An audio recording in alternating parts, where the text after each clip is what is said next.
In today's video, I speak to Adam Begg. Adam is coming towards the end of his undergraduate degree studying BA Hons Education Studies, SEN, Disabilities and Inclusion at his university. Adam is the Disabled Students Officer, so he plays a key role in ensuring that all students are valued. Adam has cerebral palsy and believes that it provides him with a unique perspective of life and is passionate about removing barriers for all. In this video we speak about how coronavirus has affected Adam's last year in university, what universities should be doing to support people with autism, and more importantly, if Adam does feel supported in today's world. We speak about the challenges from government in regards to getting PIP or getting assessments or even getting access to work to help us in employment. I also speak about how Adam feels being at a university and how he found going to university in the first place and what Adam thinks he will be doing in the future.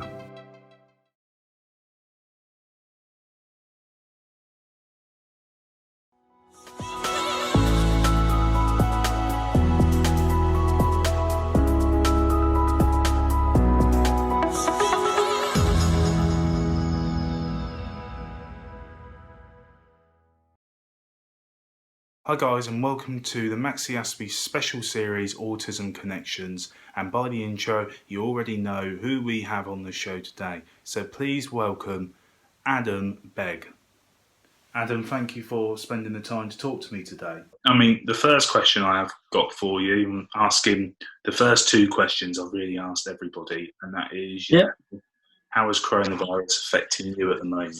Well, at the moment it's quite isolating because I've had to come back from Oxford as well. So I live in Oxford because I study Oxford, and the uni closed down like really abruptly. So I've had to come back like really quickly because I live in London, and the situation here is quite bad. And because of the amount of cases, they were closing off rail links, so I had to come back really quickly. And I was lucky because usually the trains are really quite good. Like you get one every 5 or 10 minutes, but now there's one every, I think there's like 2 every half hour now. Okay. So very different. But then I think even now, coronavirus is something that we need to all be really aware of, especially in cities and London especially. But yeah, I think the isolation is quite difficult, but it's something you get used to. I think that is, the biggest thing. I think everybody's kind of not used to that isolation at all. It makes us actually value how much we take for granted, really, on a day-to-day basis. It's everyone's, I suppose, been told to stay in, and that's kind of hard, I think, for an autistic point of view, because a big majority of my life it's been go out, socialise, and now it's like stay in. I mean, that's the thing. I mean, I find that most of the time I prefer staying in, but you're told to stay in, and that's what you have to do. Like you're told to stay at home. You want to go out more, and then it makes you, as you said, it makes you value being out and it actually like spending time with your friends. But I think the thing that I miss most, really, and how it's affected me is how quickly it took hold of, especially where I'm in Oxford and London. I was completely oblivious when I came home as to how bad the situation actually was, because when you're away from home and you live away from home, and you're sort of like, I live on quite a small campus, so you don't see how much it affects people like who are affected quite badly, because in London it took hold really quite quick. And then when I was in Oxford, it was just like, just like coronavirus, like it started to get serious. I remember when we started getting things like hand sanitizers put into the flats, and being told to stay 2 meters apart, which was quite unusual because I'm quite sociable, so I enjoy like shaking hands with people, fist pumping and all that. And then it becoming away from that, like not being able to do it, not because you're rude to people, it's just because you can't do it because of the physical touching thing, the 2 meters rule. Yeah. And I think that was something that was difficult to get used to.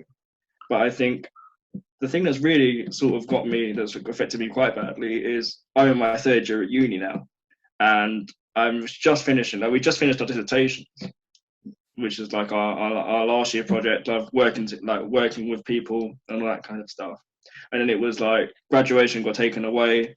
You had to like move out if you could. It was go home. So there was that real sense of urgency I really wasn't expecting, and especially for me, like personally, it took me a long time to be able to adjust to being at home instead of being around people like at uni. And I think the way that I've had to sort of adjust to the home life is very, very different to being at uni. Because so at uni you're into routines. I work better at night than in the day. Okay. Whereas at home, I've got to sort of try and work at the same hours as my family because I don't want to keep them up with me making drinks at 2 a.m., for example. So the government were right, really, to close schools and unis down. So I see why they've done it. One thing that really gets to me is the fact that people still aren't doing what they say, what the government says. So like they say, stay at home, and you see people, knocking about in parks and socialising, where really it should be the hour of exercise. Just for people that are watching as well, just remind me and us, of what you actually study at university. So I study education studies with special educational needs, disabilities and inclusion, and I'm looking to become a teacher or doing something in the realm of mental health. So, I mean, I'm asking this question to everyone as well. So I suppose that is one of the answers to this question, but what else is like your connection with autism as well? Okay, so as part of my role at uni, I'm a disabled students officer, which means that I represent the views of students with disabilities and try and make things as accessible as possible. So as part of my role is to make sure that all people, regardless of whether you're disabled or not, that the uni is able to meet your needs. And I found that in most cases we are able to, but it's that information, it's that awareness of,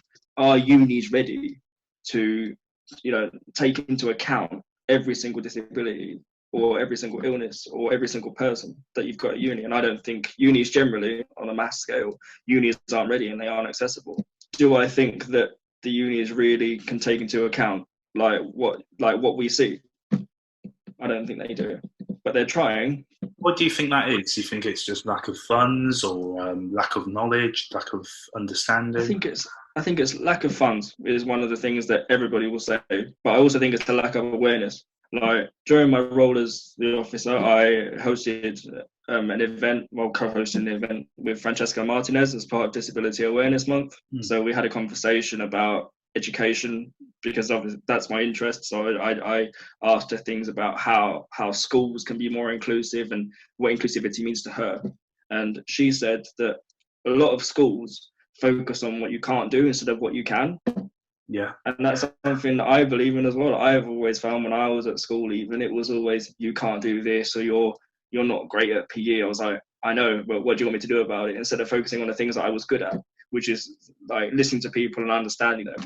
And I think going through school now, there's a lot more awareness than there was when I was at school, but it's still not where it should be. I think you're right. I always have a conversation with John. There's a lot of awareness, but still not a lot of understanding. Oh, I'm autistic. Oh, so you're like Rayman. They're aware of it, but the understanding, the execution of what they're actually saying. Yeah. No, I'm not like Rayman. I'm terrible with maths. I failed 7 times, and I'm looking at you in the eye now. It's that kind of, people think that they're aware, and they think, because they've heard it once, that's all they need to know. But I mean, there's definitely a one-size-fits-all in a labelling approach. And I think it's good to say, with me, I've got cerebral palsy, so it's very easy to look at me and think, okay, cerebral palsy, and this is what we do. Yeah. And this is what we do to support somebody with cerebral palsy. Yeah, okay, that's right. But on the other hand, what works for somebody else with cerebral palsy might not work for me. So it's all about that holistic approach. But I don't think everybody has it. Like, we've got things like the reasonable adjustments duty, which outlines how schools and educational settings can support people with disabilities.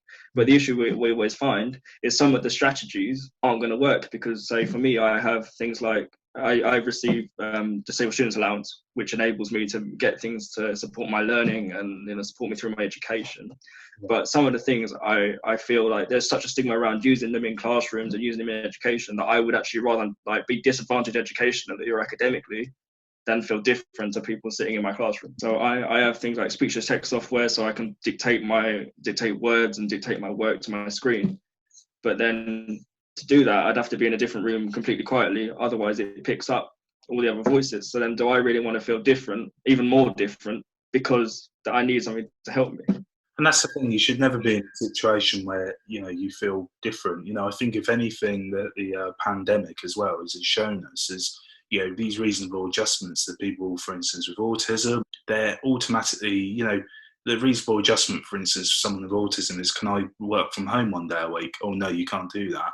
But the pandemic has then dictated Yeah. everyone else can work from home now. So I find it blows my mind. But what Tell me about yourself though. What was it like growing up for you? And do you have any other conditions, or is it just cerebral palsy? What was that like growing up with? And obviously, just tell me about yourself as well. So I've had cerebral palsy. I think I was diagnosed when I was 3. But then growing up with it, I never knew any difference. So this is the life I've had, like the whole of my life. It hasn't, like for me, it hasn't changed. Like people say to me, "Ad, how does your disability affect you?" I'm like, it doesn't. Purely because this is the only life I've known. Whereas I think in some cases, it can be a lot more challenging. Let's say if you live a neurotypical life to say a certain age, and then you become disabled. Let's say later on, because then you're used to that. You're changing your life to sort of fit around the condition. Whereas for me, this is the only life I've known, so there's nothing different about me from my perspective. But then I think society's view is a very big tick box exercise, and I think they think that if you've got a condition and you're automatically like less than somebody who's not disabled. But for me, I see it as a unique perspective that I've got that some people I'd say wouldn't have. So I think it's given me a lot of strength, and I think that's probably why I wanted to do Send so much, was because I wanted to support people with not just disabilities, but people who, let's say, who are marginalised. So I wanted to make sure they felt included as well. But I always look at this notion of inclusion. So how do you define inclusion? Is it something that everyone can achieve? Yes, it is. But are society ready for it? No. Like even things with online learning, with coronavirus, for example, unis are very skeptical about online learning because they say, oh, people won't engage in it. But people will if they get given the tools to do it, then they will. And I hope that really the educational settings that someday feel ready to support people with online learning a lot more. I don't prefer online learning to sitting in a classroom and actually having good conversations, because I don't think it's as easy. I've found that routines are really difficult for me. There was to getting into routines, actually you need to get up now and motivate yourself and write your work out. Because I work by trying to allocate myself work count per day. Uni is doing okay with how they're supporting some students, but I think on the other hand, unis just they weren't ready for this. But then there's two sides to this case. Are unis ready for it? No. But then should they have been expected to? Not really, but they should be able to support people a lot more. Well, learning from home isn't through choice, because I didn't sign up to be, to an open uni or nothing like that. I didn't want to do distance learning purely because I missed that social interaction. Like, yes, you've got things like FaceTime and Zoom and all that, Skype, so you can keep in touch with people. I don't think the uni this wasn't how anybody in third year or anybody generally would have anticipated how this would unfold. I think it's interesting when you say, should universities, be equipped and all that. I mean, my view is, I want to, live in a world where everyone's, I suppose, conditions or disabilities or mental health is always taken into account, wherever they are. And we should live in a world really where government give the funding and give the resourceful places to do that. But also, I always agree with what John says, which is some things just don't have to be cost effective. It's like when I was at primary school, a teacher taking me out the room to read the book on my own instead of, being in a classroom and reading it with me, with all the noise and with all the embarrassment that came with it because I couldn't read a book. It was more effective, and actually it was more inclusive of that school to take me out the classroom and learn with me that way rather than that. So sometimes I think it's about using your resources, productively and more efficiently, rather than having to go out and spend a big bulk of money, to support somebody. Sometimes it's more about being imaginative about how you get someone to learn. And I think sometimes that's what is missing. One of the questions I had for you, with your cerebral palsy, how did it affect you, I suppose, growing up, and how does it affect you now? I suppose when I was growing up, I didn't know any different. So that was the thing for me, it was just the way it was. I think people didn't understand it. I think people were very quick to be like, oh, how do you walk funny? I was like, thank you. Like, for me, I didn't walk funny. So I think where I am now, I'm at that stage where I'm happy with it. I'm content with it, because you realise that everybody's got their own sort of challenges that they overcome, whether they're visible or invisible. And I think, especially with cerebral palsy, for like how it affects me, is because it's not as visible as, say, being in a wheelchair, or you can't see it. Yeah. It's a lot more. You end up having to explain it to people. Like this, it's a bit of a story, but basically what happened was I had to go for a personal independence payment, interview, and one of the activities was to pick up a bottle from a floor. So there's two elements of PIP. So you get personal independence payment, and then you get the enhanced rate, which gives you like a car and stuff like that. Part of the interview process was you had to pick up a bottle from a floor to test your mobility. And I said to the lady, I said, I can't do that. And she said, you have to try, Adam. And I tried to bend down. I said, I can't do it. So she made me have to do it about 3 times, and I got no points for it. So it's all a tick box exercise. I got nothing out of it. So I think that lack of understanding is really something that's affected me a lot. And I think having to explain it to people, all like to a medical professional, makes me feel like they're judging me. And I know that's their job in a sense, to see, like, to weigh up how much support you need. But even now, I'm still not able, like, I've been driving now for a year, and I'm still not able to tell them that I drive and that I need a car, because I don't have enough money to pay for my own car at the moment, but I still need it to get around. I mean, the problem with it as well is some people that do these PIP assessments aren't as equipped and aren't as, qualified as what they should be, and I've known people who went to one of these assessments, they didn't get their disability allowance or PIP because they were well dressed. That was one of the reasons. And, it always annoys me because this guy, he lived in the village, he couldn't get the bus just because of social anxiety. He was a carer for his mum and dad. He had epilepsy, so he couldn't drive. And then they took away his PIP money. So it's like, how is someone like that meant to live in today's society if government aren't going to help, I mean, that's the thing. They just don't listen. No. I've written to them so many times saying, I need this support. And I even wrote to the Department for Transport about it. I said, like, I need a blue badge even. And they said no. They said, no, you're not allowed one. And the Department for Transport said, yeah, but you can get one for your anxiety, though. And I went, right. So wait a minute, wait. You're telling me that I can apply for anxiety, which you really can't see, than what I'm actually medically diagnosed with when I was 3 years old. Like, I went to the doctors like a couple of weeks ago to challenge this, like, to see, like, to get a doctor's letter for a blue badge. And they went, we don't write letters for blue badges anymore. And I said, what on earth do you want me to do then?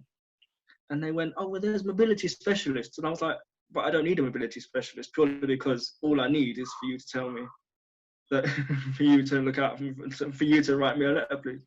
And then they said, but she said this to me, and I was really surprised she came out of it. She went, if you can walk more than 50 meters, then you'll be absolutely fine. And from judging from what I've seen, you'll be okay. And I was like, you what? And she said, walk down the road. Yeah, yes, she said to me, Just checking. Hang on, mate. Fine. Yeah, no, they went to me and they went, so what will happen, Ed, is you'll walk with an assessor, and as long as you can walk it with any amount of time, as long as you walk it from 2 points, you'll be absolutely fine. And I went to where you took the mick out of me. I'm like, there's no way. Like, even if I could do it, and this is the thing, because I find that a lot of people have abused the system. You find that people I decide sometimes to play my disability down because I find it a lot easier to sort of, that's how I cope with it, is not seeing it as a bad thing, because I'm always very strong with it. I'm always like, okay, this is the way it is, and this is how I'm going to deal with it. And I think that in itself took a long time to develop. It wasn't something that I woke up one morning and was like, nah, I'm brilliant today. Like, there are some days where you think, oh, I can't be bothered to get out of bed because my legs hurt today. But you've just got to motivate yourself. And it's that mantra that I've always lived by. But I think society in itself, like, makes it a lot more challenging for disabled people because of people who are what I call selfish. But just because, sort of torture myself in this case. But I watch things like Benefits Britain and stuff like that, and watch people, which is probably the worst thing to do if you're really annoyed at, like, the way the government is. But it really just adds fuel to my fire, because you see people who abuse the system, which then makes it so much more challenging for people like me who decide to play it down. A lot more who then I don't get the support I need because I've been able to play it down, because I always feel that I don't need that support. And I was 14 or 15 when I did my PIP interview, and I've said, can you please reassess me? And what they did was, instead of meeting me face to face, or even doing an interview like this, for example, it's like, no, because in 2014, 2013, you said you're able to do this. But my argument is, yes, when I take and you interviewed me in person, I was able to do that. But now I'm not able to. And then even now, they're just making it more challenging. So now I remember I was in the doctor's and I feel really disempowered. And she was like, yes, I can see in your face, Adam. I was like, well, what am I supposed to do then? And she tried to refer me to a specialist, but I walked out because it's just, I think it's so unfair the way that disabled people generally are treated. Well, I think with the whole thing with Benefit Street and all that, I think the problem with that is I think you're right. There are people that obviously do take advantage of the benefits and everything that we have in the country. But at the same time, I think as well, some of them probably do have some underlying, things that are going on with them that they're probably not aware of, and that's probably why a lot of them do what they do. Doesn't excuse it, but there might be a reason of why they do what they do. One of the questions I've got is, how was going to university to begin with? How are you finding it, now? I know it's a bit different at the moment with... When I first went, I was really scared. Being away from home, like having to do things for yourself, that was something I was really worried about. And I think that sense of independence was something I was scared of. But then as you sort of get to know people, I think the one thing I was really scared of was what people judge me. But then I remembered what I decided to study. So I decided to study special education, where the inclusion thing is quite a massive part of it. So I was like, hopefully I'll find like-minded people who will want that inclusion and want me to be their friend. But then as you progress through uni, you find your priorities change. So my priority really wasn't just to make friends, it was to get on and get your head down. That was always my first priority, was to get my head down and make sure I was eating and all that kind of stuff. But I think what people have got to realize is anxiety and things like that are normal. It's absolutely fine to feel like you're going to be apprehensive, purely because it's a big change for anybody, let alone somebody who's got a disability or a mental health condition or anything like that. But I think one of the projects I was planning on running, but obviously I can't now because of the way coronavirus has taken over, was I find that a lot of the things that unis do focus on the good things that unis do for people with mental health conditions, like they have wellbeing services. But on the flip side, they're not always going to be there. They're not always free. And, I don't think that, the mental health stuff is good, but they don't show the bad side of mental health, for example.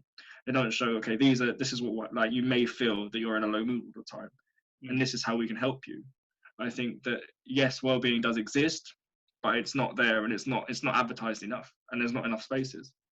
Like, one of my goals, being the officer, was to bring well-being and raise the profile of well-being. And I think it was something that a lot of students said that they needed, and that's something I prioritised quite highly. And I'm glad that the profile is raising, but I don't think it's raising enough. Though, you do an amazing job to do that. It must be difficult. I suppose for you, do you feel supported in today's world?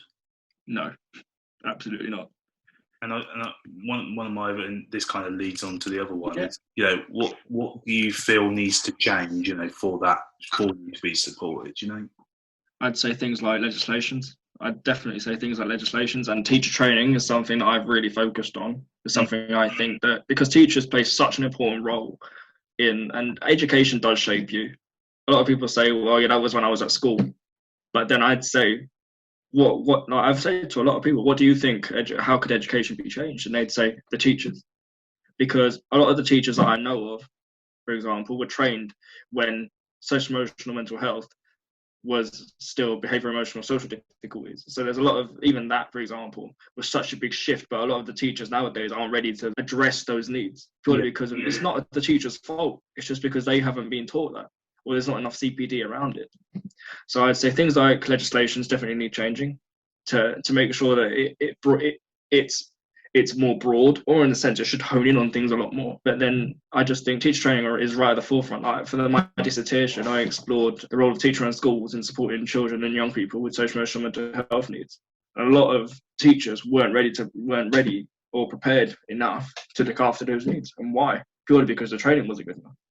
I think you're right. I think you've answered the school one quite well. What do you think employment could be doing differently? Because at the moment, there's only 16% of people with autism in full-time work. It's not changed for 10 years.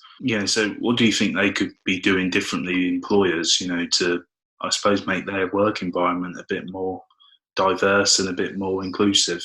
Giving them a chance and seeing the person first. would always be what I'd say. Mm. Purely because I think a lot of people will see a sheet of paper and see, for example, cerebral palsy and think, oh, shucks, we need to make these reasonable adjustments, and then be really worried about it in case they can't meet the needs. Whereas instead of seeing it like that, see it as actually, yes, he's got a disability, but I like his attitude, for example. But I think a lot of employers will see like me having a disability and then think, oh no, I don't want to meet, I can't meet his needs. The thing that I always find fascinating, and I might, get a negative reply for saying it, but I really believe it. I think disabled people are the hardest workers because they almost want to prove that they can do the job just as good as anyone else. And what they tend to do is they go overboard with it and work, harder. Exactly, because you feel, I mean, I don't think there should be a society where you feel like you need to prove yourself, but I agree with you in that sense, because then I like, when I got a job, I'm more grateful. When I used to work in a school, so when I got that job, I was so grateful because it's like, yes, like these people value me as well as a disability. Like having a disability, you can see it in two lights. Like when I was younger, it would always be more of a negative thing because that was what I was, those were the connotations of, oh my God, you've got a disability. I was like, do I? Like, I never knew really what it was until I was older, until I actually realized actually my legs hurt all the time, for example. But I think having a job just gives you that motivation to do something good. And I think instead of looking at the things you don't have, look at the things you do.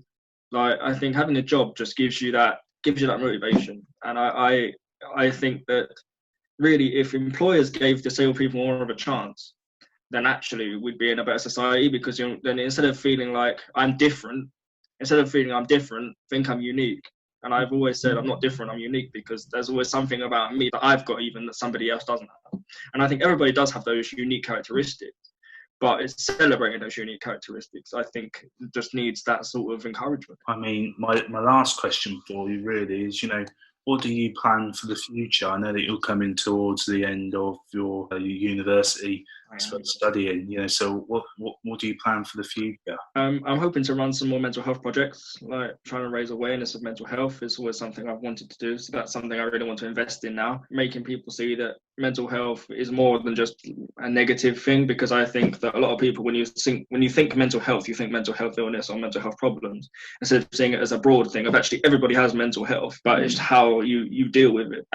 But my plans for the future really are to raise awareness and get into teaching, hopefully, or advocacy, which is something I really want to get into. I think it'd be incredible, and I think you will. I don't have any doubt in my mind really about it, and I'm sure that we'll work on something as well.